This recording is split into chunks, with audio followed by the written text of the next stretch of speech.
हे बाबासाहेबांच्या विचाराचं कर्तृत्व आहे, हे कोणाला दाबता येणार म्हणून बाबासाहेबांनी पहिल्यांदा राज्यघटनेच्या भाग क्रमांक 3 मध्ये तुमचं आमचं कल्याण होण्यासाठी विठ्ठल कांबळे कोणत्या कास्ट मुलाला कोणत्या जाती मुलाला मॅटर नाही, त्याला इथं बोलण्याचा अधिकार कोणत्या प्रथेला दिला नाही, इथल्या कुठल्या धार्मिक ग्रंथांना दिला नाही, तो अधिकार बाबासाहेबांच्या संविधानाने दिलाय म्हणून इथं बोलता येईल. नाहीतर आपला अधिकार होता का शिक्षणाचा? मी शिकू शकला असतो, माझ्याकडे इतर धर्माचे लोक येऊ शकले असते का? नाहीये. आज आपल्या गाड्या घोड्या पाहून लोकांच्या पोटात दुखायला हेच कारण आहे. आणि म्हणून बाबासाहेबांनी पहिल्यांदा तुम्हाला शिक्षणाच्या प्रवाहात आणण्यासाठी पहिलं काम केलं मूलभूत अधिकार. राज्यघटनेच्या भाग क्रमांक 3 मध्ये मूलभूत अधिकार आहेत आणि त्या मूलभूत अधिकारामध्ये पहिली कलम 12 त्याच्यामध्ये व्याख्या सांगितली.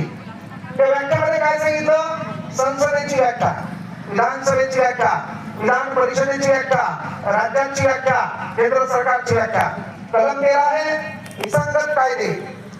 जे कायदे मूलभूत अधिकाराला नाकारतील असं